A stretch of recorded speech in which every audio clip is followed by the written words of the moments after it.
sauté également. Et le personnel soignant a eu ordre à un moment donné d'évacuer tous les patients en un quart d'heure. Vous imaginez, il y avait à peu près 300 patients, dont 50 gravataires qui ne pouvaient quasiment pas bouger.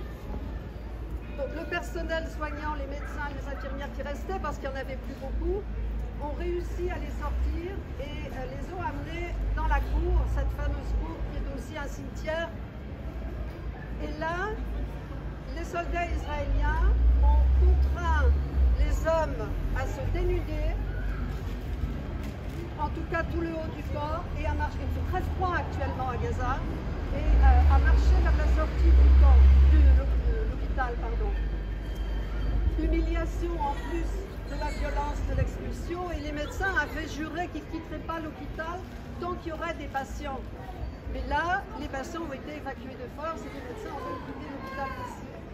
Alors les patients ont été déplacés vers l'hôpital indonésien à Khan Younis, qui est dans le centre de la bande de Gaza, sauf que cet hôpital a été violemment attaqué il y a quelques semaines et qu'il n'est plus opérationnel. Ça veut dire que dans cet hôpital, tous ces patients vont mourir. Il n'y a plus de groupe électrogène, il n'y a plus de matériel médical, il n'y a plus rien en chirurgie, il n'y a plus rien. Donc sous prétexte de le déplacer dans un autre hôpital, en fait, il les condamne à mort. Le médecin responsable, Dr Hossam, un homme absolument remarquable, qui s'est dévoué corps et âme depuis des semaines, des mois à ses patients et à son hôpital, il ne quittait jamais, a été finalement arrêté par l'armée israélienne. Il avait juré de ne pas évacuer, mais dans la mesure où il n'y avait plus personne et que les chars entouraient le bâtiment, il est sorti. Il a été arrêté et on a appris ce matin qu'il a été transféré dans une prison qui est un centre de torture dans le sud d'Israël. C'est un centre qui a fait l'objet de tas de rapports, d'enquêtes, parce que les prisonniers y meurent régulièrement sous la torture. Il n'y a que des prisonniers palestiniens, hein, bien sûr, dans cette prison-là. Et donc on craint énormément pour la vie du docteur Hossam, sachant que 2 médecins précédemment sont morts sous la torture dans les 3 mois passés dans cette prison, qui est théoriquement une prison secrète, mais dont tout le monde connaît l'existence, et qui est donc a lieu une abomination. Alors Amnesty, Human Rights Watch, les grandes ONG médicales, etc., tout le monde réclame à corps et à cri évidemment la libération du docteur Hossam. Ben, on sait très bien, vous comme moi, que les Israéliens n'en font qu'à leur tête, si je puis dire, qu'ils font strictement ce qu'ils veulent et qu'il est peu probable qu'on revoie le docteur Hossam. De plus, ce médecin, alors, j'ai évidemment été au Hamas, hein, bien sûr, comme tous les soignants de tous les hôpitaux de Gaza. Et il y a, je pense, 2 mois, 3 mois, il avait refusé déjà de quitter l'hôpital. Et en représailles, les soldats israéliens ont tué son fils de 8 ans, qui se trouvait dans l'hôpital avec lui et qui a été avec lui très fort pour Israël. Et il y a des photos absolument bouleversantes du docteur Hossam qui enterre son fils dans la cour de l'hôpital parce qu'il est impossible d'en sortir. Et malgré tout, il est resté, il a continué à soigner ses patients jusqu'au bout. Et puis alors, bon, vous savez l'image des gens de Hamas, voilà, c'est des barbus. Lui, plus de l'âme, on ne peut pas. Il ne peut absolument pas de soupçonner de quoi que ce soit si on peut même imaginer qu'un médecin participerait à des exactions, etc. Alors vous savez qu'on a une camarade qui est à Gaza actuellement. Elle est membre de la FPS et elle est infirmière à Brest. Et elle est partie dans une mission humanitaire avec une grande ONG médicale. Et elle est actuellement donc dans le nord de la bande de Gaza. Moi, je croyais naïvement qu'ils n'iraient pas dans le nord parce que c'était trop dangereux. Mais si, ils sont dans le nord. Et elle est dans un autre hôpital, Mahar Naimi, qui a été bombardé hier matin, avant-hier matin. Et elle me dit qu'elle a eu la peur de sa vie quand elle a entendu évidemment les bombes tomber. Heureusement, c'est tombé sur une partie vide de l'hôpital parce qu'il a déjà été attaqué et donc ils se sont retrouvés sur certains bâtiments. Et donc pas de blessés, comme elle me disait, plus de peur que de mal. Ce qu'elle me dit, parce que je suis en contact régulier avec elle, je l'ai eu en visio cet après-midi, elle va bien. Malgré tout ce qu'elle vit avec les autres, elle va bien. Elle me dit que la nuit, dormir c'est quasiment impossible parce que les bombardements sont constants. Et elle m'a fait entendre le bruit des drones. Les drones n'arrêtent pas de tourner. Et ce ne sont pas que des drones d'observation, ce sont des drones tueurs. Ils balancent des missiles, des munitions de tout genre et qui tuent les hommes. Ils les appellent des quadcoptères, en général, ces drones-là. Et donc ils vivent constamment dans cette ambiance de peur, mais aussi de décisions répétées journellement de tenir bon, de tenir le coup, de ne pas lâcher, comme tous les soignants bien sûr, mais y compris certains patients qui sont à peu près en état. Personne ne veut abandonner les droits du peuple palestinien, etc. Elle me disait que la résilience, c'est un terme que j'aime pas trop, mais à défaut d'en trouver un autre, la résilience quotidienne des gens, les enfants, les femmes, les hommes bien sûr aussi, est absolument remarquable et que ça les fait tenir, eux, tous les internationaux qui sont en aide humanitaire. Elle va quitter le Nord demain et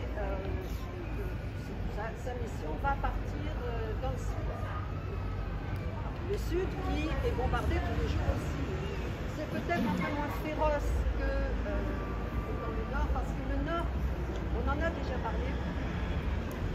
Le Nord, c'est une zone qu'Israël veut complètement confisquer, s'approprier. Et ils ont fait un grand corridor, qu'ils appellent le corridor de Netzarim, au sud de la ville de Gaza, sur 7 km de long à peu près, de large, pardon, qui coupe complètement la bande de Gaza et ils veulent vider en fait. Installer des camps militaires, installer des colonies à Gaza. Donc la volonté aussi de tous ces gens de rester sur place, c'est parce qu'ils savent très bien que s'ils acceptent de partir, ils ne reviendront plus jamais. Donc déjà aujourd'hui, hier, vous êtes dans des ruines, vous avez sûrement vu des photos comme moi. Le Nord plus particulièrement n'est plus qu'un champ de ruines. Malika a réussi à rencontrer des amis à moi à Gazaville et on a fait la visio ensemble et je ne cache pas que ça a été un plaisir énorme parce que je ne les avais pas vus depuis des mois. Et ils me disent qu'ils n'ont rien comme tout le monde. Ils sont amaigris, ils sont mal, ils ne mangent pas. Lui, il a pêché pour fournir de la nourriture à sa famille. Tout son matériel a été détruit par les soldats, ils ont pêché, enfin et ce n'est pas un cas parmi des milliers, des centaines de milliers. Donc on est dans une violation du droit international qu'on constate tous depuis des mois. Mais là, je pense qu'on a atteint un niveau de sauvagerie inédit, évidemment condamnable, et qu'il faut qu'on dénonce partout. Alors on a fait un communiqué, le collectif a fait un communiqué, on a envoyé aux médias tout à l'heure, pour dénoncer les attaques sur les hôpitaux, pour dénoncer les violations du droit, pour indiquer aussi qu'on a une amie, une camarade qui est sur place en mission humanitaire, et on espère que ça va passer.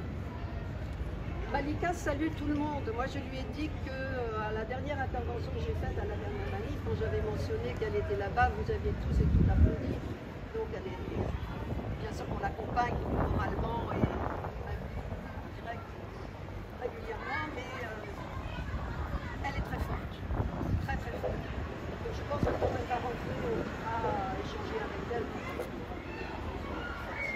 Évidemment, on pourra échanger avec elle, mais elle nous fait honneur à tous et toutes. Hein.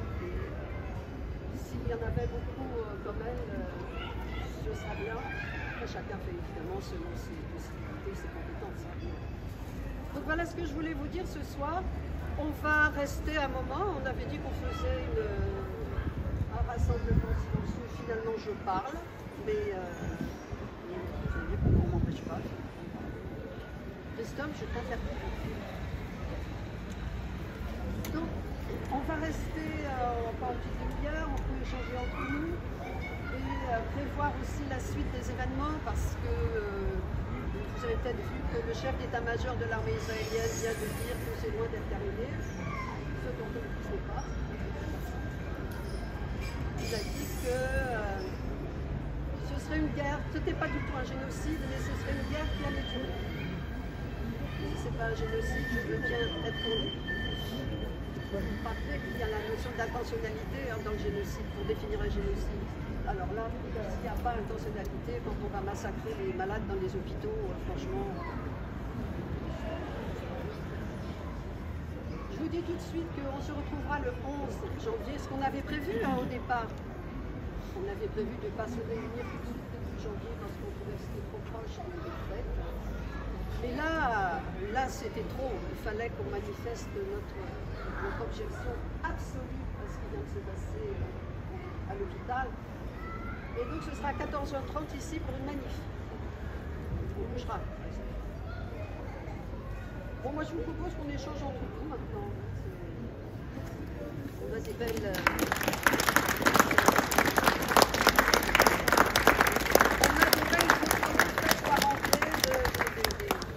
destruction absolument insensée imposée par Israël à Gaza.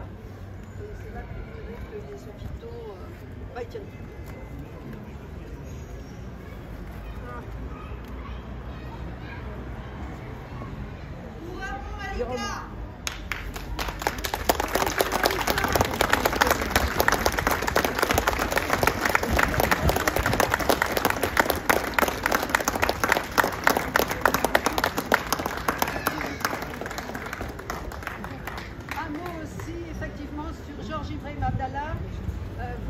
On en a parlé plusieurs fois, ce militant libanais pro-palestinien enfermé en France depuis 45 ans et qui devrait être libérable depuis 25 et qui a été déclaré libérable à nouveau par un tribunal, mais le parquet antiterroriste a fait appel.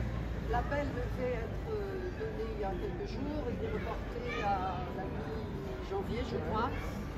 Mais je pense que vous avez vu comme moi que les États-Unis ont écrit directement à Macron en demandant qu'il ne soit absolument pas question, en disant qu'il n'est absolument pas question de le libérer. Et comme on sait que les autres fois, ce sont des courriers et des pressions états-uniennes qui ont empêché sa libération, il y a tout à craindre. Et puis bon, je veux dire, Valls, avec l'exécutif qu'on a aujourd'hui, tout est à craindre. Y compris notre propre liberté de manifester. Il va falloir qu'on soit vraiment vigilant. Mais comme vous, j'imagine, on va les voir dans un peu de